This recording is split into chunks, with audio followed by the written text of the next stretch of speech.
2011 সালের সেপ্টেম্বর মাস। ঋতু পরিবর্তন হচ্ছে। তাপমাত্রা কিছুটা কমতে শুরু করেছে।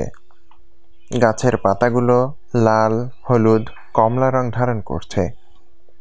তখনও আমি মুসলমান হইনি, খ্রিস্টান। ধার্মিক খ্রিস্টান নয়, নামে মাত্র খ্রিস্টান।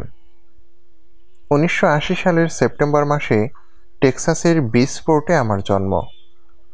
আমার পুরো পরিবার ছিল খ্রিস্টান। ব্রিজপোর্ট হাই স্কুল থেকে 2000 সালে পড়ালেখা শেষ করি।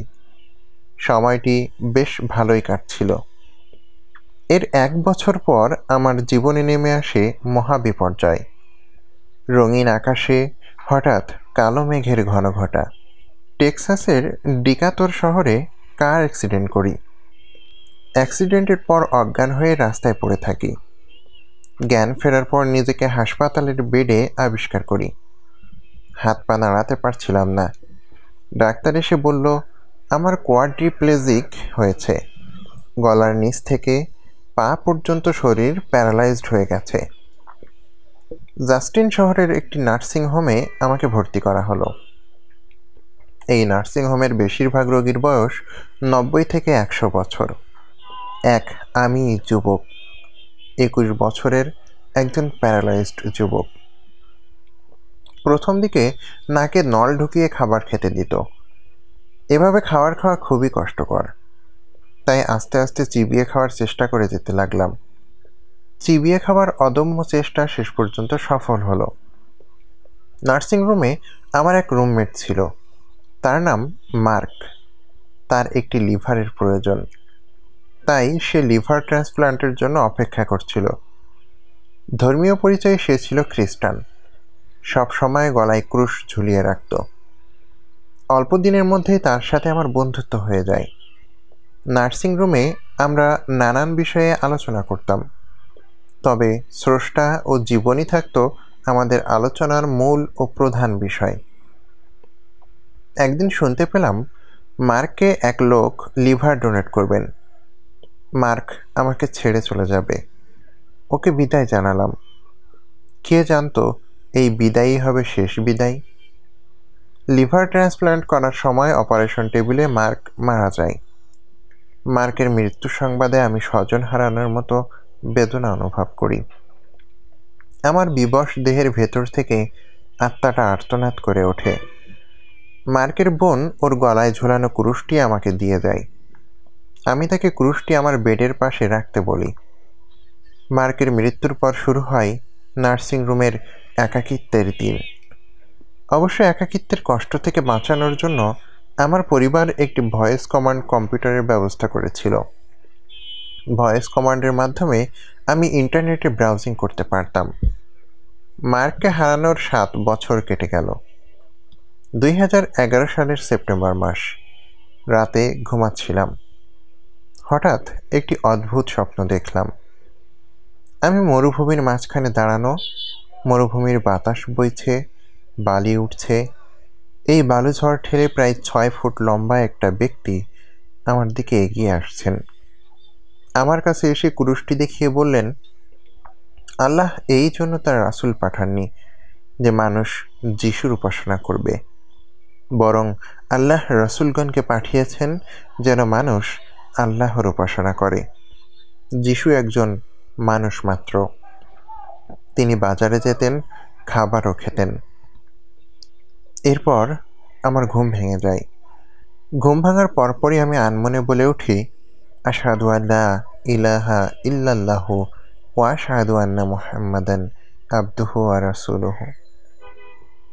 উল্লেখ্য যে আমি তখনও আমার মুখে উচ্চারিত এই শব্দমালার অর্থ ও তাৎপর্য জানতাম না। অদ্ভুত একটি শক্তি দ্বারা তাড়িত হয়ে আমি এই শব্দগুলো উচ্চারণ করে ফেলি। আমার মনে পড়ে স্বপ্নে দেখা লোকটি নিজেকে মুহাম্মদ সাল্লাল্লাহু আলাইহি ওয়াসাল্লাম বলে পরিচয় দিয়েছিলেন। অবশ্য তখনও আমি তার সম্পর্কে বিস্তারিত কিছুই জানতাম না।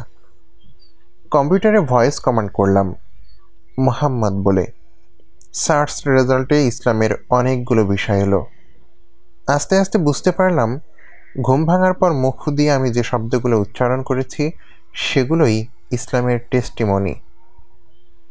এরপর আমি ইসলাম নিয়ে পড়া শুরু করলাম।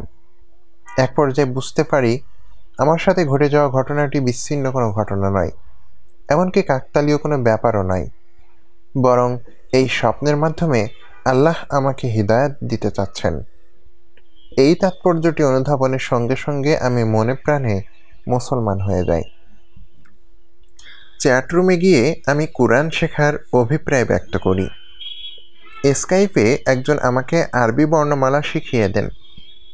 নার্সিংহোমের বেডে শুয়ে আমি কুরআনের 10টি সূরা মুখস্থ করি। তারপর আমার মনে হয় যে কোনো মূল্যে আমাকে কুরআন বুঝতে হবে। হাউ টু আন্ডারস্ট্যান্ড দ্য কুরআন বলে সার্চ দিই। অমনি আমেরিকার একজন মুসলিম স্কলারের কুরআন বিষয়ক বেশ কয়েকটি ভিডিও লেকচার ও গুরুত্বপূর্ণ নোটস পেয়ে যাই। আমি সবগুলো ভিডিও মনোযোগ দিয়ে দেখি এবং নোটগুলো পড়ে ফেলি। আমাদের নার্সিংহোমে মিশরের এক লোক ছিল।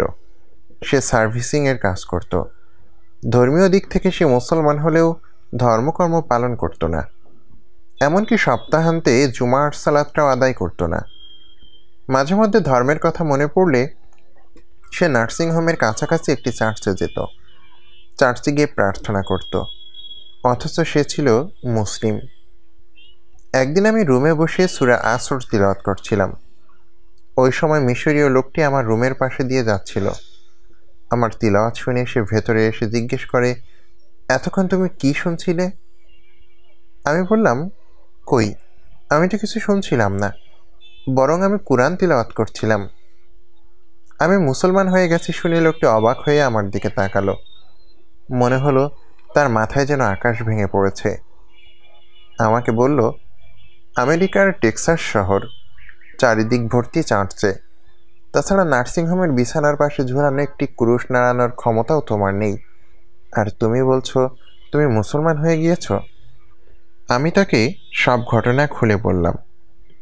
আমার কথা শুনে সে বলল, নার্সিংহোমের একজন প্যারালাইজড খ্রিস্টানকে যদি আল্লাহ স্বপ্নের মাধ্যমে হিদায়াত দিতে পারেন, তাহলে আল্লাহ আমাকেও হিদায়াত দিতে পারেন। আমি আবারও আল্লাহর কাছে ফিরে যেতে চাই। এই কথা বলে মিশরীয় লোকটি আমার জন্য দোয়া করে যেন আমি ওই লোকটির সাক্ষাৎ পাই, যার ভিডিও দেখে আমি কুরআন বুঝতে শিখেছি। একদিন হঠাৎ দেখি সেই স্কলার আমার রুমে এসেছেন, অথচ তার সাথে আমার কোনো ধরনের যোগাযোগই হয়নি। আমার মিশরের ওই বন্ধুটি আবার নতুন করে যখন ইসলাম মানা শুরু করে, তখন একদিন টেক্সাসের ফোর্ট ওয়ার্থ মসজিদে জুমার সালাত আদায় করতে যায়। সেখানে ওই স্কলারের সাথে তার দেখা হয়। বন্ধুর মুখে আমার ইসলাম গ্রহণের ঘটনা শুনে তিনি স্বপ্রণোদিত হয়ে তার সাথে আমাকে দেখতে চলে আসেন। আমাকে দেখার পর তিনি বলেন, আমি শুনেছি তুমি কোরআনের 10টি সূরা মুখস্থ করেছ, আমাদের একটি সূরা তিলাওয়াত করে শোনাবে? আমি তার কথায় রাজি হয়ে যাই। তাদেরকে সূরা আসর তিলাওয়াত করে শোনাই। আমার তিলাওয়াত শুনে সেখানে এমন একজনও ছিলেন না যার চোখ দিয়ে পানি ঝরেনি। এরপরও হৃদয়ের গভীরে এক ধরনের আফসোস ও অতৃপ্তি বোধ করছিলাম, কারণ আমি মুসলমান হয়েছি ঠিকই, কিন্তু জীবনে একটি বারও সালাত আদায় করতে পারিনি। মসজিদে গিয়ে আল্লাহর দরবারে লুটিয়ে পড়তে পারিনি। এই অতৃপ্তি থেকেই একদিন জুমার সালাতে যাবার জন্য আমি নার্সিংহোমের নার্সদের অনুরোধ করি। তখন আমার স্পেশাল ভ্যানটি ছিল না, তাই সাধারণ ভ্যানে মসজিদে যাই। এতে আমার মেরুদণ্ডে প্রচণ্ড ঝাঁকুনি লাগে। অসহ্য ব্যথা নিয়ে নার্সিংহোমে ফিরে আসি। নার্সরা আমাকে বলে, তোমার মেরুদণ্ডে এমন আঘাত লেগেছে যে তুমি আগামী 6 মাস এই বিছানায়ও বসতে পারবে না, বিছানায় শুয়ে থাকতে হবে। নার্সদের এই ঘোষণায় আমি ভীষণ ব্যথিত ও মর্মাহত হই, কিন্তু তখন আমার কিছুই করার ছিল না, কারণ তাদের ইচ্ছার বিরুদ্ধে আমি কোথাও যেতে বা কোনো কিছু করতে সক্ষম ছিলাম না। 3 মাস পার হবার পর ওই স্কলার আবার আমাকে দেখতে আসেন। আমি তাকে আমার জীবনের প্রথম সালাত আদায় করার অভিজ্ঞতার কথা বর্ণনা করে বলি, আমি আমার জীবনে এর চেয়ে শান্তির জায়গায় আর কখনো যাইনি। যতটা শান্তি আমি ওই মসজিদে গিয়ে পেয়েছি, ততটা শান্তি আর কোথাও পাইনি।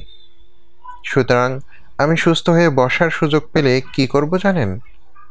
আমি আবারও ওই মসজিদে সালাত আদায় করতে যাব। গল্পটি আমেরিকার নও-মুসলিম রবার্ট ডেভিলার ইসলাম গ্রহণের সত্য কাহিনী অবলম্বনে লেখা।